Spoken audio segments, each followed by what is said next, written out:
Doctor साहब, जानना चाहूँगा, 1,10,000 आपको वोट मिले जी। 1 साल का कार्यकाल आपका पूरा हो चुका जी। इस दौरान जिन लोगों ने आपको वोट दिए उनके लिए क्या किया? देखिए, ऐसा है कि विधानसभा नवाबगंज ने मुझ पर विश्वास व्यक्त किया, मुझे विधायक बनाया और इसके विकास के लिए मैं सतत प्रयासरत हूं और जो जो घोषणाएं मैंने की थी लगातार सब पर काम कर रहा हूं।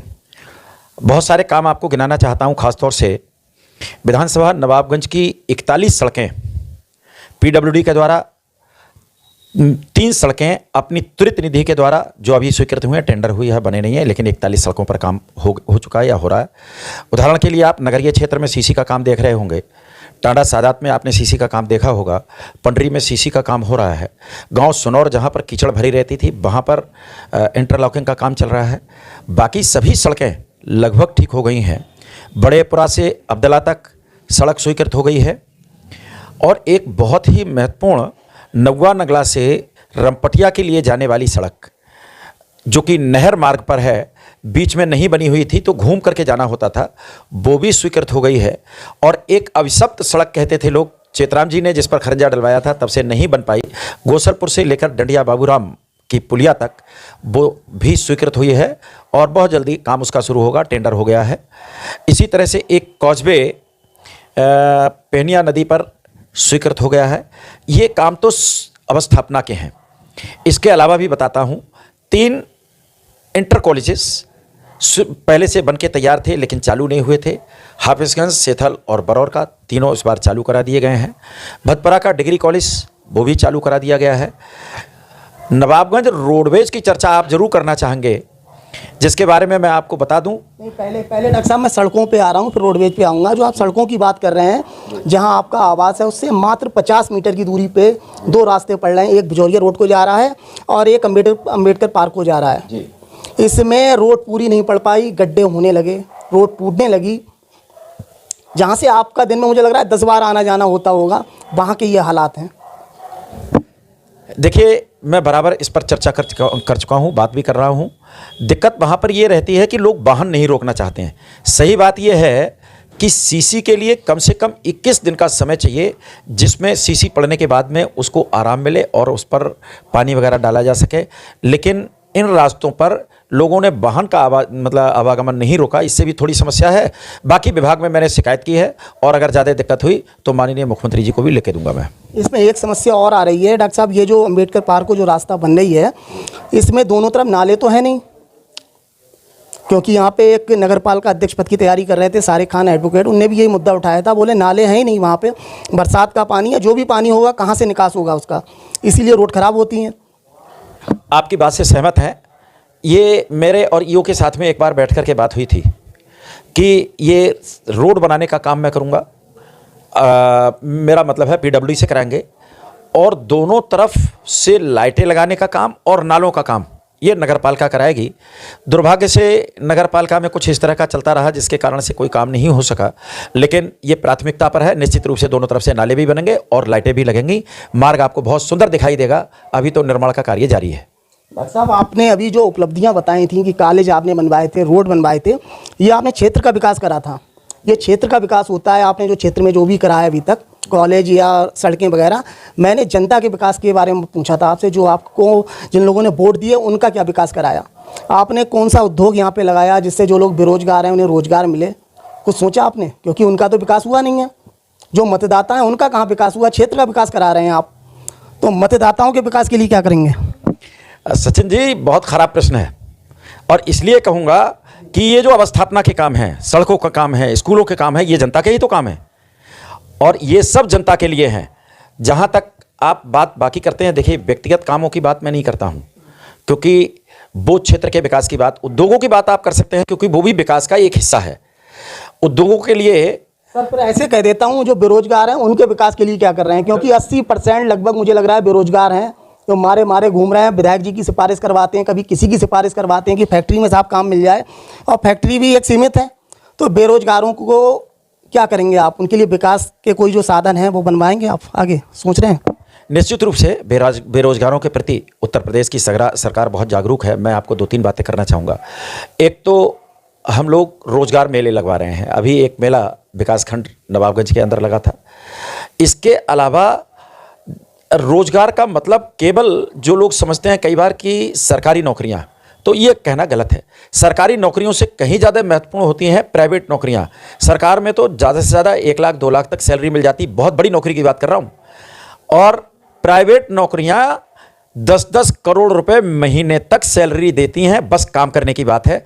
उत्तर प्रदेश में अभी 35 लाख करोड़ का निवेश आया है, जिसमें बरेली जिले में भी 17,000 करोड़ का निवेश है। ये निवेश जब आ जाएगा तो पूरे उत्तर प्रदेश में लगभग 1 करोड़ रोजगार पैदा होंगे।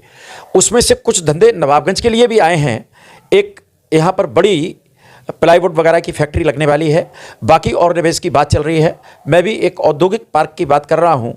अगर योजना धरातल पर उतर सकी तो एक औद्योगिक पार्क यहाँ विकसित कराएंगे, जिसमें लगने वाले उद्योग निश्चित रूप से लोगों को रोजगार देंगे। आपकी निगाह में बेहतर लाइब्रेरी है या कोई उद्योग है?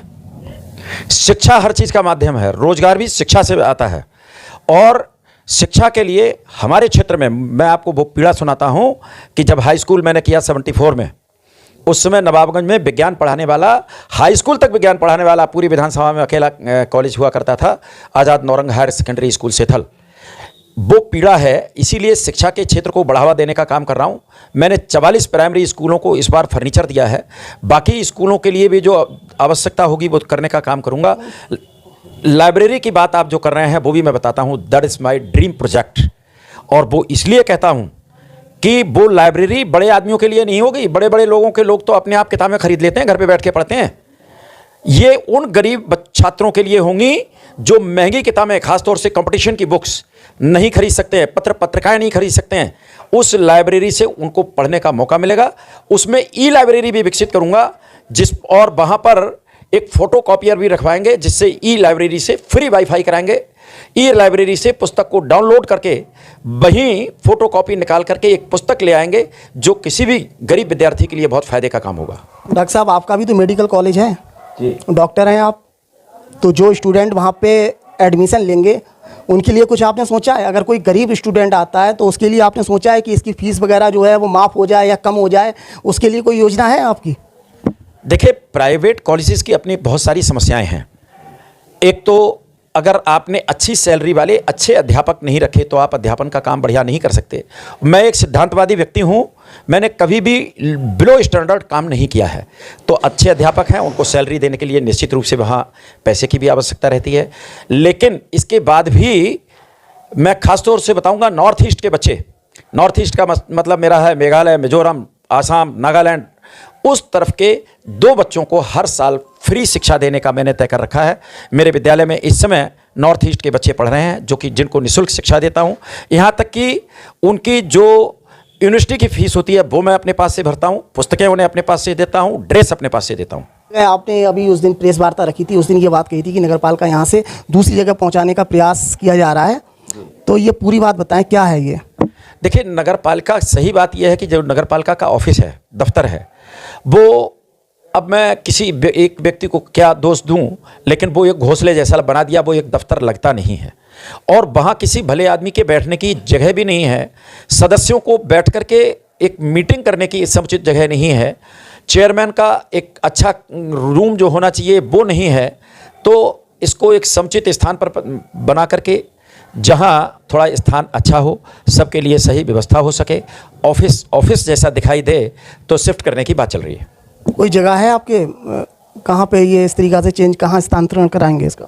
देखिए, 1-2 जगह चिन्हित की गई हैं, उनमें से एक जगह खासतौर से याकूबपुर का जहाँ सचिवालय है, वहाँ पर बात चल रही है। चूँकि अब याकूबपुर नगर पालिका में शामिल हो गया है और एक वार्ड के रूप में याकूबपुर है, वहाँ का सचिवालय अब नगर पालिका के दफ्तर की तरह से काम कर सकता है। रोडवेज वाली बात आप कह रहे थे, मैंने बीच में रोक दिया, तो रोडवेज क्या सोच रहे हैं, कहाँ तक आपकी जो कार्रवाई आप कर रहे थे कहाँ तक बढ़ी? देखिए, रोडवेज को लेकर के पत्राचार मेरा शुरू से ही चल रहा है। मैं समझता हूँ शायद जिस दिन हमने शपथ ली थी उसके 4-5 दिन के अंदर मैंने पत्र परिवहन मंत्री को और माननीय मुख्यमंत्री जी को दिया था। पहले मेरा मन था और जो मेरे इरादे थे कि इस रोड को ठीक करके और पुराने रोडवेज को ही बहाल किया जाए, बसें उधर से आएँ और वापस चली जाएं। लेकिन ये फीसिबल नहीं हो सका और मुझे बताया गया कि ये रोडवेज पुराना वाला निष्प्रयोज्य घोषित कर दिया गया है। इसकी बजाय फिर मैंने जब नए पत्र दिए और बात की, माननीय मुख्यमंत्री जी से बात की, तो उन्होंने मुझसे जगह चयन के लिए कहा। मैंने एसडीएम आवास के ठीक सामने वाला, जो क्षेत्राधिकारी के सामने वाला फील्ड है, उसके लिए प्रपोज़ किया और उसको सभी जगह से समुचित पाया गया है। उसका सर्वेक्षण भी हो चुका है। पत्र वहाँ से मेरे पास आया, मैंने जिलाधिकारी महोदय को दे दिया है और वहाँ से वो विभाग को भूमि के ट्रांसफ़र के लिए चला गया है। डॉक्टर साहब, फिर से मैं उस रास्ते वाले सवाल पे आता हूँ, जो आप ये कह रहे हैं बाहर निकलना है इसलिए रास्ता ख़राब हो रहा है। यही वजह है या कुछ वजह और हो सकती है? जो मानक हैं उसके विपरीत कार्य हुए हैं, कहीं ये वजह तो नहीं है? क्योंकि गड्ढे जगह जगह होना, ऐसा लग रहा है कि रोड अगर ये बरसात में इसके हालात और ख़राब हो जाएंगे। और विधायक जी का घर वहाँ से 100 मीटर दूरी पे है, तो विधायक जी को उस पर गंभीरता से सोचना चाहिए, ध्यान देना चाहिए। अगर कहीं पे कमी रहती है तो शिकायत करें, ब्लैक लिस्टेड कराएं। ऐसी जो संस्थाएं हैं, कुछ सोच रहे हैं? देखिए, कुछ भी हो सकता है। किसी भी ठेकेदार पर बहुत भरोसा नहीं किया जा सकता है।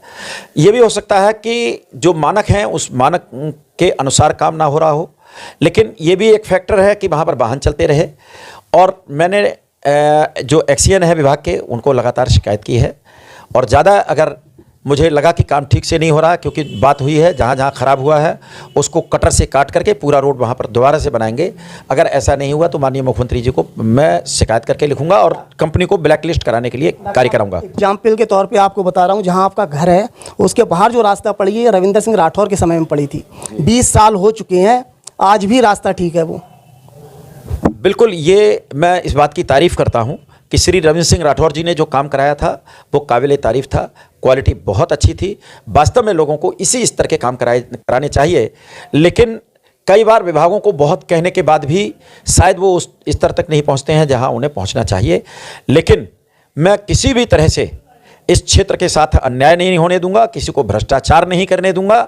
और हम तो भैया माननीय मोदी जी के अनुयायी हैं, ना खाएंगे ना खाने देंगे। इसके अलावा डॉक्टर साहब, नगर पालिका चुनाव होने वाला है, संभवतः मुझे लग रहा है अप्रैल लास्ट या मई में हो सकता है। इसमें चर्चाएं अब ये चलने लगी हैं कि आपके जो परिवार से आपके छोटे भाई हैं, इनका नाम भी चर्चाओं में चल रहा है। ये बात क्या ठीक है? देखिए, टिकट मांगने का हक हर आदमी को है। कोई भी टिकट मांग सकता है, वो चाहे मेरे परिवार का हो चाहे बाहर का हो। लेकिन ये पार्टी तय करेगी कि वास्तव में किसे चुनाव लड़ाया जाए और कौन जीतने की स्थिति में है। डॉक्टर साहब, जैसे कि अभी तक जो चुनाव चलता था राठौर परिवार और ताहिर परिवार के बीच में, पिछले 5 चुनाव काफ़ी हंगामा हुआ, नवाबगंज में काफ़ी शोर शराबा हुआ।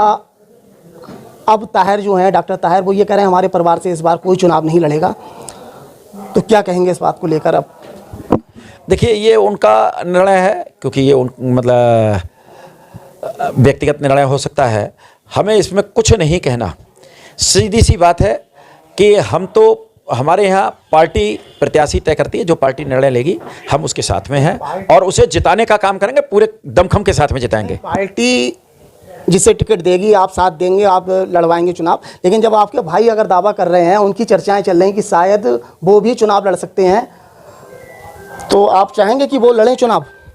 देखिए, मैं व्यक्तिगत मामलों की बात नहीं करता हूं। मैं निश्चित रूप से फिर आपको कह रहा हूं कि जो पार्टी का समेकित निर्णय होगा वही मेरा निर्णय होगा। डॉक्टर साहब, यूपी के अंदर माफियाओं पे कार्रवाई हो रही है।